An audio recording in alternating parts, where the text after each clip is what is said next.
You hear that? There's nothing cute about being frantic because that frantic energy just speaks of fear.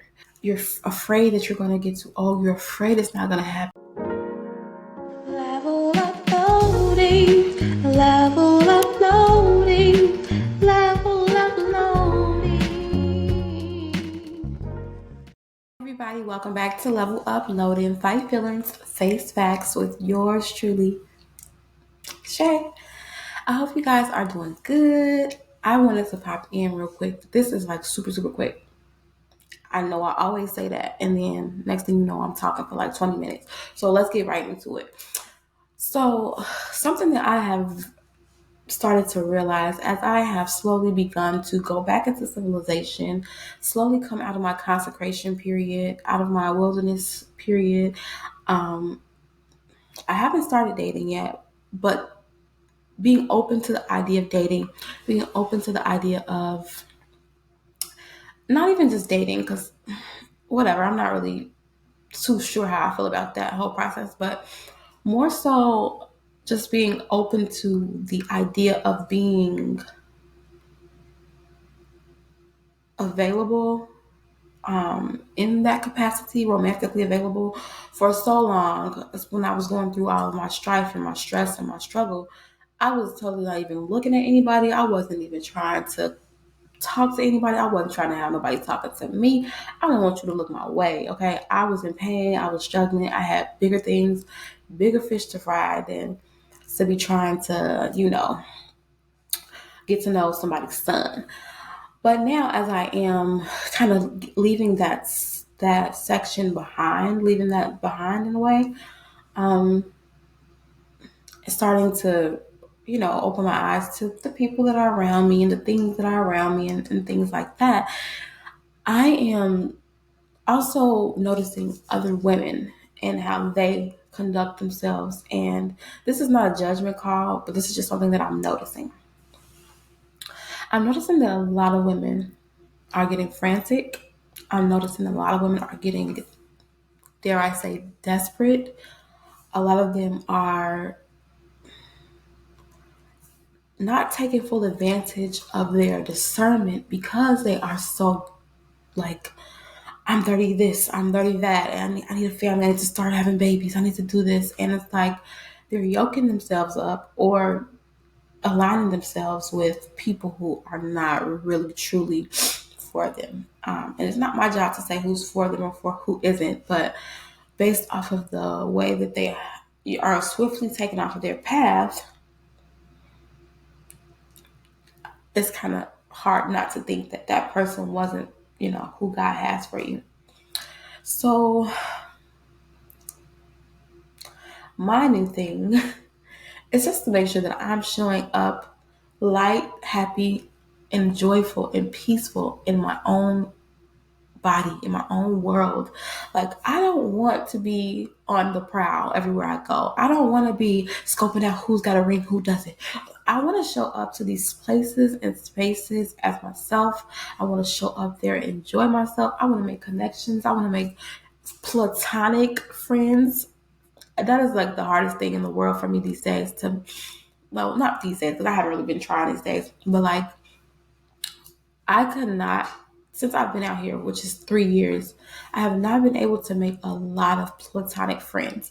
Now, I've been able to make some good male acquaintances, associates, people who I see in certain spaces. But as far as like actual real friendships, as far as like conversing outside of whatever realm we're in, or being on a sounding board and vice versa, I have not been able to cultivate that. Mostly everybody who I've encountered have either been very much interested in something different, more than I could give, or they were more interested in, like, they don't want women friends. They would think women are to be consumed. And which is okay. It's fine. I don't know that I necessarily want to be friends with someone who think that my only value in your life is romantic value and or, you know, dare I say sexual value, if they don't see any other value in having women, good, godly women around them, then they're probably not for me anyway. And man's rejection is always going to be God's protection. So I just find a lot of peace in that. Hopefully you can too. But neither here nor there. The desperation that I'm seeing is causing so many people to lose their discernment, to lose their path, to lose their walk, to send them spiraling back to square one. Like, you get so far in your walk, you get better, you get stronger, you're done with the milk, you're starting to move on to the baby foods so you can eventually get to the meat of the word and that hardcore stuff. And then you align yourself with someone who is still in the milk stage, so you want to go back to get some milk with them and coach them through it. And there's nothing wrong with that. We all need mentors, we all need helpers. But a lot of times I'm seeing that these are not mentor helper relationships. This is more so like, I'm going to drag you on my walk. God has a special set timing for all of us and how he wants things done. And also, we can't make people be ready for the awakening if they're not ready. I've tried it. I've had people try it with me, and sometimes you just have to let go and let God and keep praying for people, but you can't drag people. So I'm just noticing, like I said, that the whole concept of being desperate and just wanting someone so bad and wanting something so bad that you're willing to compromise your whole entire spiritual walk. It's not a good look. It's really not. And I'm just praying that you guys really just try your best. Try your best to go into these situations. Go into rooms not thirsty. That thirst, that extreme desperation, it reeks at your pores. And vultures and wolves and snakes, they're the ones that can really zero in on that. Oh, there's a desperate one. This is an easy kill. This is an easy prey. Look at this weakling. Get yourself spiritually strong. Get your self-love where it needs to be so that you don't have to always be just thinking that you need a counterpart in order to be whole. We also just have to remember that, God is not a man. So he has control over all of this, and he's not going to release it to you until he is ready. So anything that's being released to you prematurely, before you're actually ready, before you actually love yourself, before you actually have boundaries and standards in place, that's usually going to be something released from the enemy to distract you and to take you off course. So now you're starting back from square one when you were already on board 3. Imagine you're playing like Mario Brothers, and you get far. You're like, oh my God, you're playing Nintendo, and you're going super far. You're on the 3rd board, and then Satan throws out those little what are those little things, like turtles? I don't even know what they are. I haven't played that game in so long. And then you get hit by them. And now guess what? You're starting all the way from square one now. So now God has to re-heal you, get you back on track, get you back strengthened, get your walk with him right, get your prayer life right, get your fasting right. And now he can release you to your spouse. You were on board 4 of 10. You know what I mean? Let's say God had 5 more boards for you to go in, and he was going to give it to you on the 10th board. So you're on 4. You got those 5 in the middle, and then the last, you're almost there.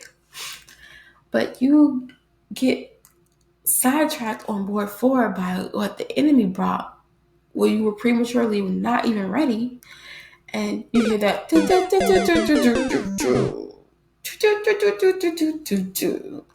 You're going back to square one.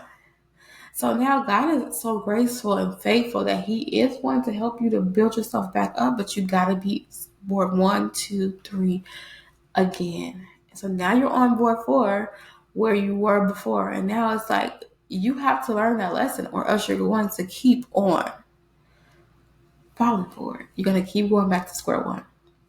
So I just want to encourage you, ladies and gentlemen out there, please do not be thirsty. God is preparing you. He's preparing your spouse. He's preparing the friends that he wants to have in your life. You have to be open to meeting them, open to knowing them, but also using the Holy Spirit's discernment so that you'll know a real from a fake, a godsend from a counterfeit. That desperation does not become you. It's not attractive, and it only attracts people who want to take advantage, use, and abuse you. There's nothing cute about being frantic because that frantic energy just speaks of fear. You're afraid that you're going to get too old. You're afraid it's not going to happen. You're afraid that, you won't be able to have kids, or you're afraid that, I don't know, it's all fear when you get frantic. And when you get like that, it's a lot harder for you to operate in the way of knowledge, wisdom, and maturity. So act like you're on board 4 and stop acting like you're on board 1 where you were a baby. You are not a baby anymore, okay? You're a toddler. So act like it. Go out there, be you. Make sure you show up as yourself so the real people can find you. Don't shape shift and, try to be something that you're not. And God is faithful. And in his perfect timing, he will release his blessings to you. I hope this was encouraging for you guys. You all have a good one. I will see you on my next episode. Bye.